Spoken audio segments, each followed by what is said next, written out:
not to let it go. You're surrounded by family, by friends, by grandparents, siblings, parents, children. You're even surrounded by souls who are here, shepping nachas. I pray that you can feel the love. I pray that you can feel the love being showered upon you, and as you go on,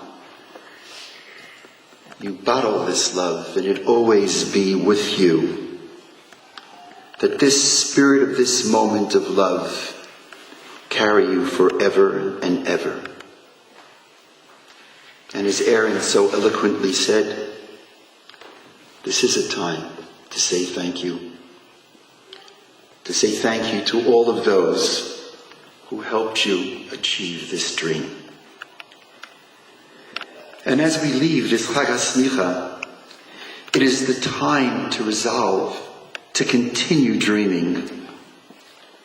To remember that when reality sets in, as it inevitably will, when reality sets in with its ups and its downs, what's important is you can only overcome if you never forget to dream.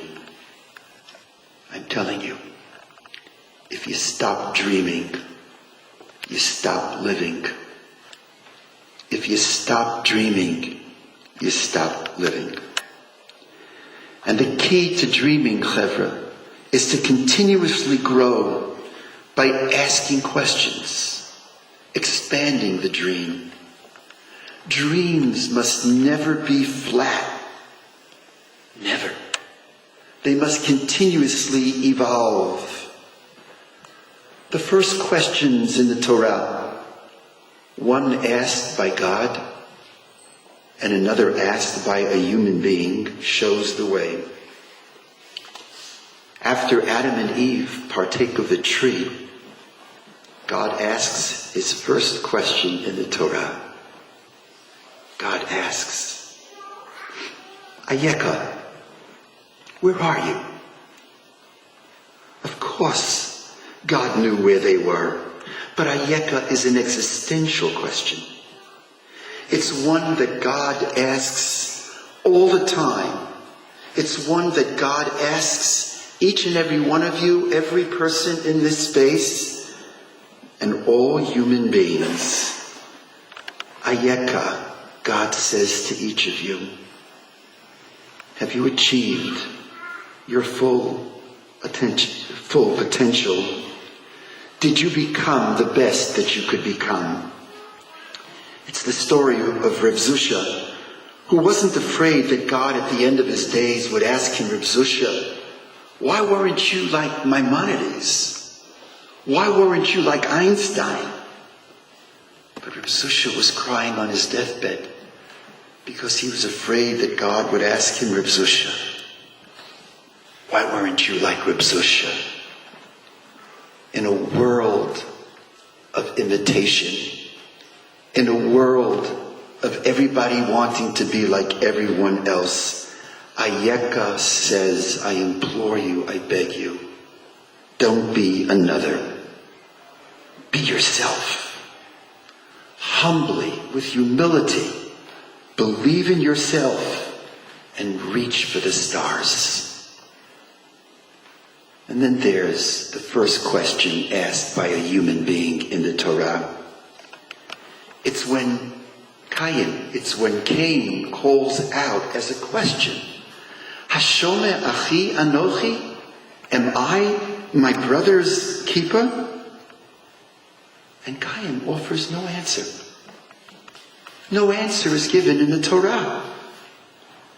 This is so because the whole Torah is the answer. This is so because the mandate of the Torah for each of us is to answer this question. Are we our brothers, are we our sisters' keepers? To answer this question every moment of our lives. This morning, you have become what a moment of transition. You've become rabbis. The language, yoreh, yoreh, be'isur veheter. Yoreh twice. The first yoreh from the word hora'ah means the ability to answer questions of Jewish law. But there's a second yoreh. The yoreh that Mishael so eloquently spoke about. That second yoreh reminds us that yoreh has another meaning. Yoreh could be associated with the word lirot, to shoot, to aim, if you will, the arrow, to shoot, to look for direction. That is to deal not only with the external law, but its internal dimensions. It's the inner consciousness of the law. It's the inner consciousness of searching for answers as they relate to giving meaning and purpose to yourselves, Ayeka, and to your families, Am Yisrael, and Medinat Yisrael, and the world, Hevel Achicha. In the Bet Midrash study hall, an oft-repeated comment or axiom is 90% of an answer is the question. My Abba, when I was a little boy, would always remind me, "Von Akasha ken men nicht sterben." Nobody has died from asking a question. You know when Rabbi Yochanan found it difficult to live? When Reish Lakish, his study partner, was no longer alive to ask him the hard questions. The challenge of dreaming is to constantly ask questions and to keep reaching higher and higher, searching for the answers. For me, it has been a privilege to know each and every one of you, not only collectively, but individually, to study with you, to dialogue with you, to spend quality time with you, and above all, to learn from you, to whisper in your ear as you received yoreh, and you're to be called Rabbi. You are my Rebbe, my Rebbes in so many ways.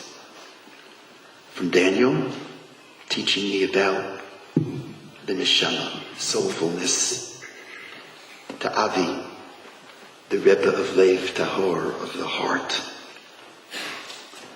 to Josh's impeccable honesty and integrity, to Seth's academic rigor and pursuit of tzedek, not once, but tzedek, to Ben's pluralistic, unapologetic, pluralistic quest, to Eitan's love of the most vulnerable, to Aaron's genius in listening and building community, to Mishael's learning and maturity and wisdom of life. Chevra, realize these strengths, but keep expanding. Don't stay within your strengths. Keep searching, keep reaching, keep looking, keep developing other strengths that God has blessed you with. I offer the tefillah, permit me a personal one, that our relationship grow and grow, that we always be there for each other.